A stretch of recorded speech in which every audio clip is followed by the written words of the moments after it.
एक चीज नोट करो आप, जब कर्म, धैर्य, ईश्वर की कृपा, ये सब जब एक साथ चलती है, तब जीवन में कोई भी बाधा अस्थाई नहीं रह जाती।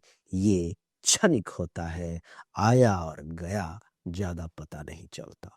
इसलिए जब भी जीवन में अगर आपको बड़ा ध्येय है, बड़ी सफलता चाहिए, तो अपने कर्म पर, धैर्य पर और उस ऊपर वाले नीली छतरी वाले पर में भरोसा करना पड़ेगा। तभी जाकर के जो है सो आप जीवन में आगे बढ़ पाओ और बाधा को चकनाचूर करके अपने मंजिल को प्राप्त कर पाओगे। आइए चर्चा को आरंभ करें। आज के इस वीडियो में मैं चर्चा करने जा रहा हूं तुला राशि वालों के लिए जनवरी का महीना आखिर कैसा रहेगा, इस विषय पर मैं बात करने जा रहा हूं।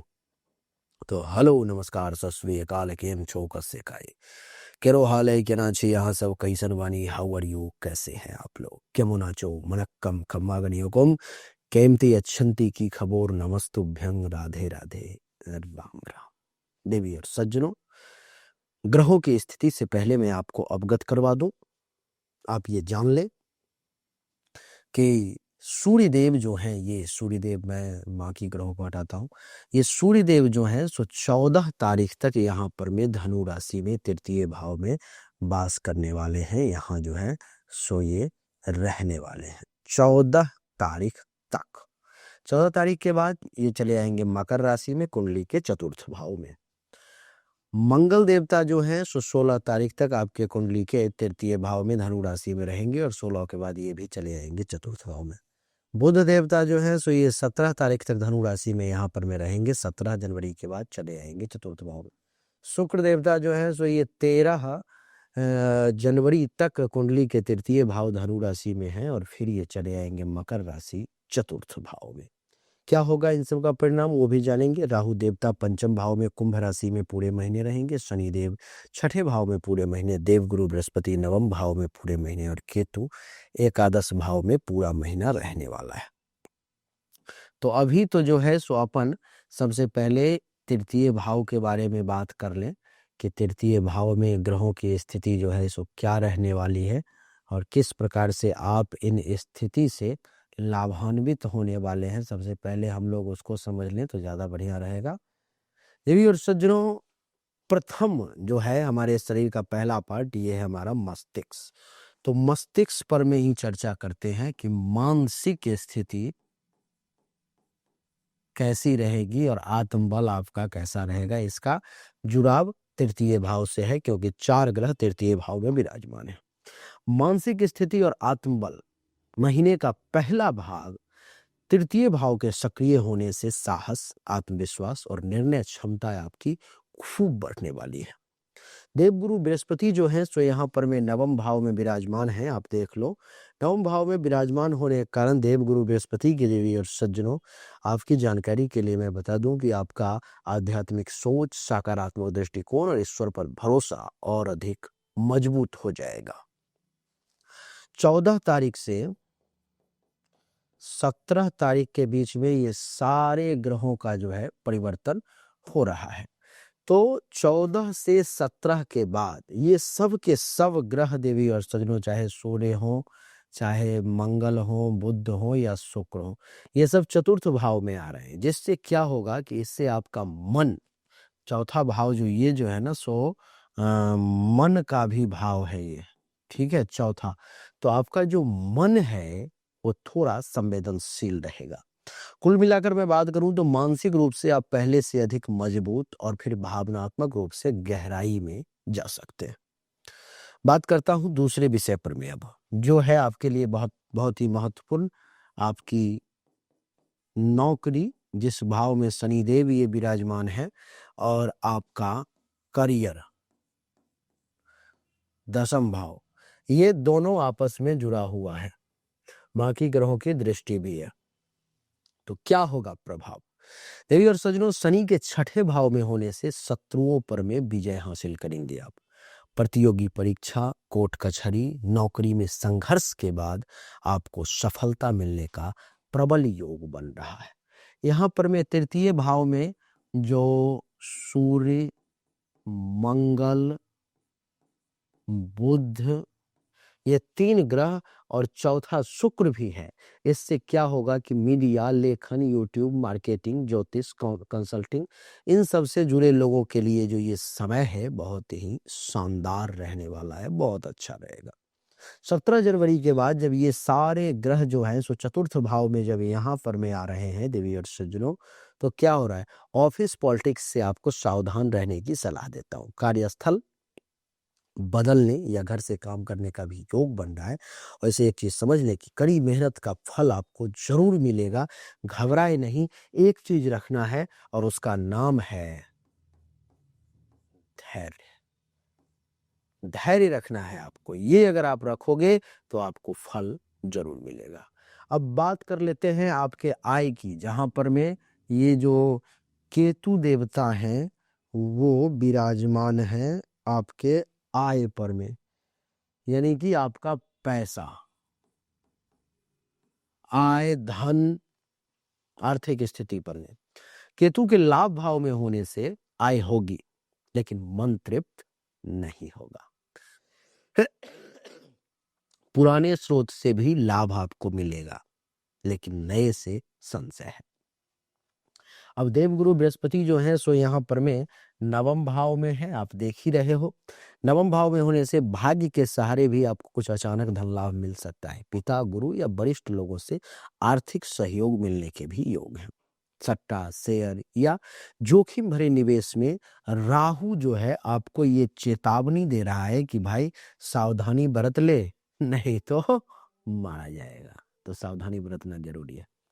बात करूं मैं आपके लिए इसी पंचम भाव के रिगार्डिंग है, ये प्रेम, किस चीज का, प्रेम का, संतान का और वैवाहिक जीवन की अगर मैं बात करूं देवी और सज्जनों, तो आप ये समझ लें कि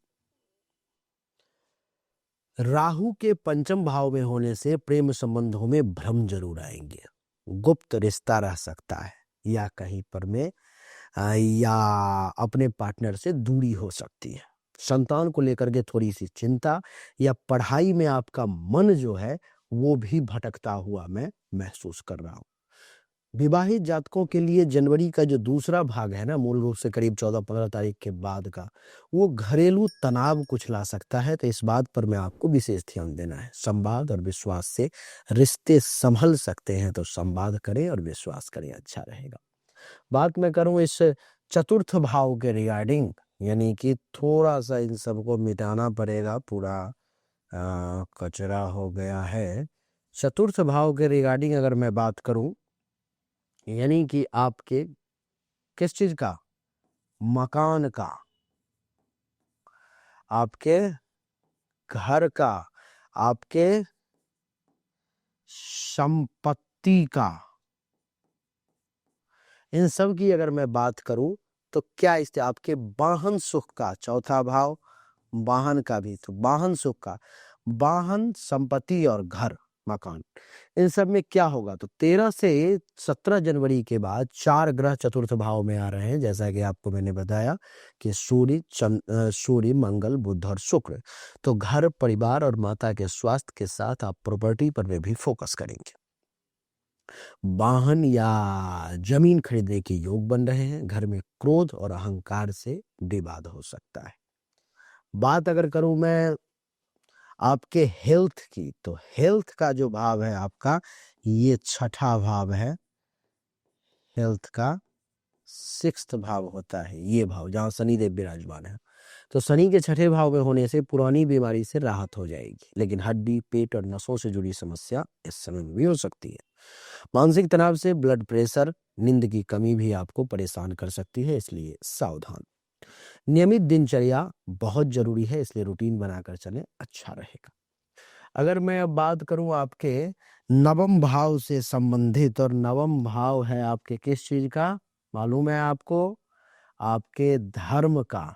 नहीं, नवम भाव जहां ये देव गुरु बृहस्पति जो है सो विराजमान है देवी और सज्जनों, ये भाव है आपके धर्म का, भाग्य का। तो मैं यहां लिख देता हूं धर्म और भाग्य। क्या होगा? धर्म और भाग्य के मामले में, अध्यात्म के मामले में गुरु का नवम भाव में होना अत्यंत शुभ होता है। इससे तीर्थ यात्रा, गुरु कृपा और धार्मिक कार्यों में आपकी काफी रुचि जागृत हो जाती है। जनवरी 2026 आत्मिक उन्नति का भी ये महीना साबित होगा। अब ये सब कहानी तो हो गई, कुछ उपाय भी हो जाए। क्या उपाय करना है? तो प्रतिदिन ओम नमः शिवाय, आप चाहे तो मैं लिख भी दूं, कहाँ लिख दूं, कहाँ लिख दूं, यहाँ लिख, आप सबको पता ही होगा। ओम नमः शिवाय, इस मंत्र का अगर आप थोड़ा सा, नहीं ज्यादा, थोड़ा सा, कम से कम 10-10 बार भी अगर, या 21 बार भी अगर रोज जाप कर लेंगे तो इससे बहुत अच्छा रहेगा। शुक्रवार को सफेद फूल भगवान को चढ़ाएंगे, भगवान महादेव को, तो बहुत प्रसन्न होंगे। और माता का सम्मान करें, सेवा करें, बिल्कुल अच्छा रहेगा। निष्कर्ष अगर मैं निकालूं तो जनवरी 2026 तुला राशि वालों के लिए संघर्ष के साथ प्रगति का महीना है। अगर फॉर्मूला दूं तो कर्म प्लस भाग्य प्लस संयम, ये 3 चीजों को इस महीने में बना करके रखना है।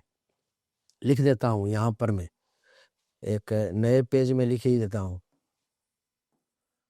कर्म प्लस भाग्य प्लस संयम, ये 3 चीजों को अगर आपने मिला लिया तो आपको मिलेगी इस महीने में क्या? सफलता।